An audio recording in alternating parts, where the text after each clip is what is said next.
வணக்கம். பிரதான செய்திகள். விரிவான செய்திகளுக்கு முன் தலைப்புச் செய்திகள்.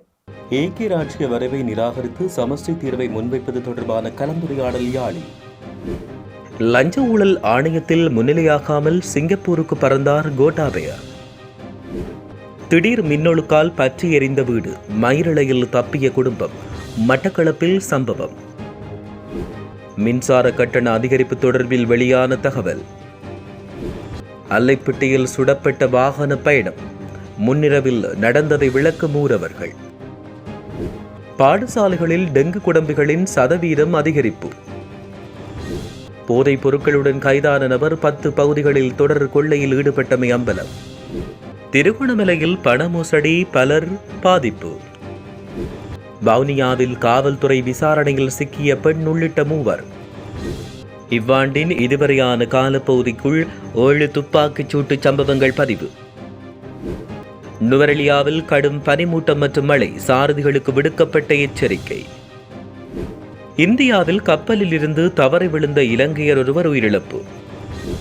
பிரித்தானியாவுக்கு செல்வோருக்கு வெளியான முக்கிய அறிவிப்பு, அதிர்ச்சியில் பிரித்தானியர்கள். விரிவான செய்திகள்.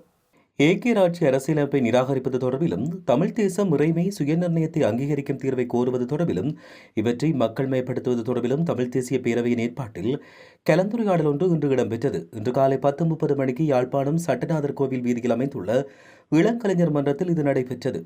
இந்த கலந்துரையாடலில் அரசியல் கட்சி தலைவர்கள், பொது அமைப்புகளின் பிரதிநிதிகள், சிவில் சமூக அமைப்பின் பிரதிநிதிகள் என பல நூற்றுக்கணக்கான பிரதிநிதிகள் பங்கு பற்றி கருத்துக்களை பகிர்ந்து கொண்டிருந்தமையும் குறிப்பிடத்தக்கது. கொழும்பில் வீடுகளை பலருக்கு சட்டவிரோதமாக மாற்றிய குற்றச்சாட்டில் விசாரணைக்காக அழைக்கப்பட்ட முன்னாள் ஜனாதிபதி கோட்டாபய ராஜபக்ஷ நேற்று முன்தினம் லஞ்சம் அல்லது ஊழல் குற்றச்சாட்டுகளை விசாரிக்கும் ஆணைக்குழுவில் முன்னிலையாகவில்லை என்று தெரிவிக்கப்பட்டுள்ளது. அவர் நாட்டை விட்டு வெளியேறியுள்ளதாக கூறப்பட்டுள்ளது. முன்னர் திட்டமிட்டபடி முன்னாள் ஜனாதிபதி கோட்டாபய ராஜபக்ஷ வெளிநாடு செல்வதால் சம்பந்தப்பட்ட தேதியில் முன்னிலையாக முடியாது என்று நேற்று முன்தினம் எழுத்துப்பூர்வமாக ஆணையத்திடம் தெரிவித்தார்.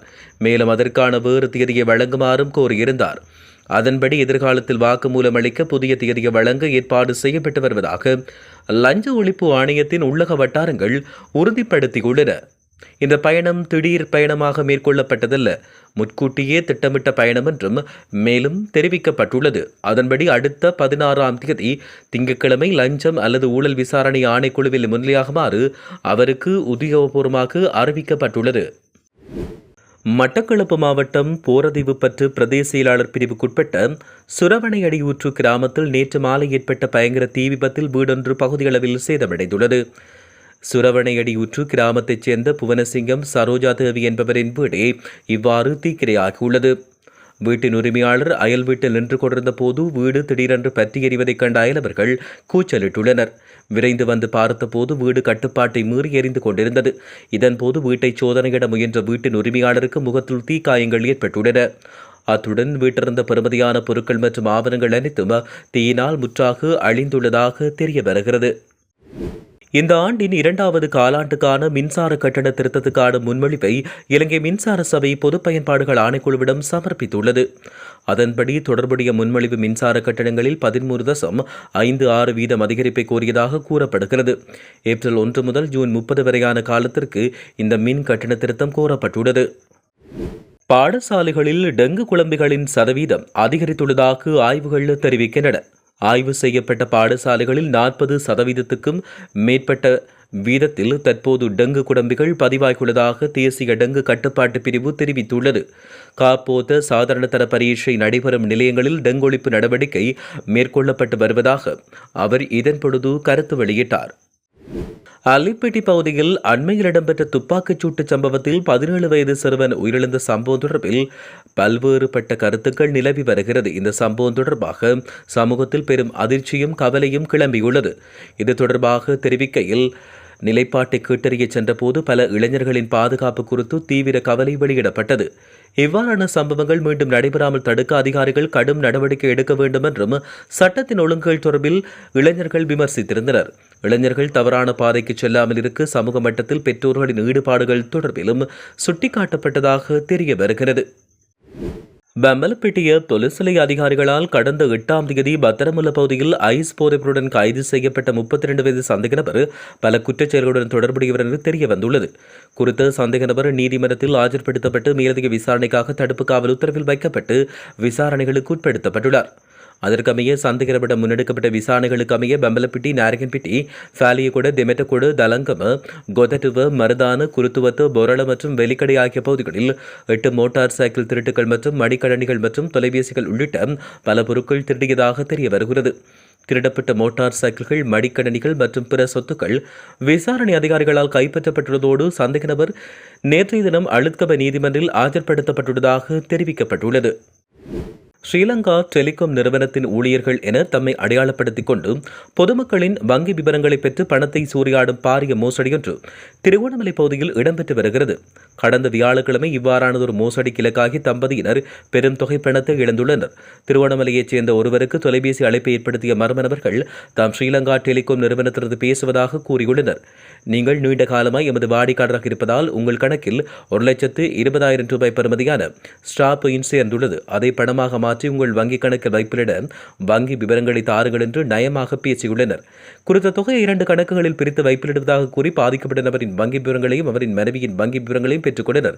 அத்துடன் கணக்கின் பாதுகாப்பு இலக்கங்கள் மற்றும் பின் இலக்கங்களையும் நிச்சயமாக பேசி பெற்றுக் கொண்டனர். சிறிது நேரத்தில் இவருடைய வங்கிக் கணக்குகளில் இருந்த பணத்தில் எடுக்க முடியாத மீதி தொகையான 2,000 ரூபாவை தவிர மற்ற அனைத்து பணமும் திருடப்பட்டுள்ளதாக தெரிவிக்கப்படுகின்றமை குறிப்பிடத்தக்கது. இதுபோன்ற மோசடிகளுக்கு யாராவது உள்ளாகியிருந்தால் அல்லது சந்தேகத்துக்கிடமான அழைப்புகள் வந்தால் உடனடியாக அதிகாரிகளுக்கு தெரியப்படுத்துமாறும் கேட்டுக் கொள்ளப்பட்டுள்ளது. வவுனியாவில் இடம்பெற்ற மோட்டார் சைக்கிள் திருட்டு சம்பவம் தொடர்பில் பெண் உள்ளிட்ட 3 நேற்றைய தினம் கைது செய்யப்பட்டுள்ளனர். 3 நாட்களுக்கு முன்னர் வவுனியா சதோச வீதியில் குறித்த திருட்டுச் சம்பவம் இடம்பெற்றுள்ளது. இந்நிலையில் திருடப்பட்ட மோட்டார் சைக்கிளின் உரிமையாளர் வவுனியா காவல் நிலைய குற்றத்தடுப்பு பிரிவில் முறைப்பாடு செய்யப்பட்டார். இந்த முறைப்பாட்டுக்கு அமைய வவுனியா தலைமை காவல் நிலைய பொறுப்பதிகாரி BS வீரரத்ன அவர்களின் வழிகாட்டலில் வவுனியா காவல் நிலைய குற்றத்தடுப்பு பிரிவில் போலீஸ் பொறுப்பதிகாரி தலைமையில் விசாரணை மேற்கொள்ளப்பட்டது. இதன்போது இரணை இலுப்பைக்குழும் பகுதியில் வசிக்கும் 23 வயதான கணவர், 25 வயதுடைய மனைவி மற்றும் 31 வயதுடைய மனைவியின் மைத்துனர் உள்ளிட்ட 3 கைது செய்யப்பட்டதாக தெரிய வருகிறது. 2026ஆம் ஆண்டு ஜனவரி மாதம் 1ஆம் தேதியிலிருந்து பிப்ரவரி 13ஆம் தேதி வரையான காலப்பகுதிக்குள் 7 துப்பாக்கிச்சூட்டு சம்பவங்கள் பதிவாகியுள்ளதாக போலீசார் தெரிவித்துள்ளனர். இந்த துப்பாக்கிச் சூட்டுகளில் 7 பேர் உயிரிழந்ததோடு 4 பேர் காயமடைந்துள்ளனர். இந்த துப்பாக்கிச் சூட்டில் பெரும்பாலானவை பாதாள உலக கும்பல்களுக்கு இடையிலான தகராறின் காரணமாக இடம்பெற்றுள்ளதாக போலீசார் மேலும் தெரிவித்துள்ளனர். நுவரெலியா சுற்றுவட்டார பகுதிகளில் இன்று காலை முதல் தொடர்ச்சியாக கடும் மழையுடன் பனிமூட்டம் நிலவி வருவதாகவும் கடந்த சில நாட்களாக பனியின் தாக்கம் சிறிது சிறிதாக அதிகரித்து வருவதாகவும் அங்கிருந்து வரும் தகவல்கள் தெரிவிக்கின்றன. நுவரெலியா, கந்தப்பளை, நானோயா, லிந்துலை போன்ற இடங்களில் கடுமையான மழையுடன் பனிமூட்டம் நிலவி வருவதாக தெரிவிக்கப்பட்டுள்ளது. இதன் காரணமாக வாகனங்களை செலுத்தும் போது முன்பக்க விளக்குகளை ஒளிரவிட்டு வாகனத்தை செலுத்துமாறும் போலீசார் சாரதிகளிடம் கோரிக்கை விடுத்துள்ளனர். இதில் நுவரெலியா மதுளை பிரதான வீதி, நுவரெலியா ஹட்டன் பிரதான வீதி, நுவரெலியா கண்டி பிரதான வீதியில் அதிகமான வாகன போக்குவரத்து உள்ளமையால் சாரதிகள் மிகவும் அவதானத்துடன் செயல்பட வேண்டும் என போக்குவரத்து போலீசார் சாரதிகளுக்கு வேண்டுகோள் விடுத்துள்ளதாக தெரிவிக்கப்பட்டுள்ளது. மேலும் கடுமையான பனிமூட்டம் காரணமாக வெளிமாவட்டங்களில் இருந்து நுவரெலியாவுக்கு வருகின்ற வாகன சாரதிகள் வாகனங்களை இயக்க முடியாமல் முகப்பு விளக்குகளை எரியவிட்டவாறு பிரதான வீதிகளில் ஊர்ந்து செல்வதை காண முடிகிறது.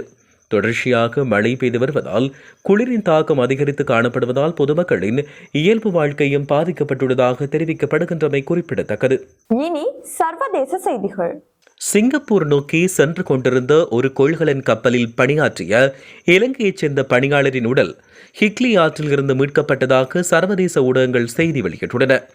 இவ்வாறு உயிரிழந்தவர் நேதாஜி சுபாஷ் கப்பல் துறை அருகில் நீரில் குதித்ததாக தகவல் தெரிவிக்கப்படுகிறது.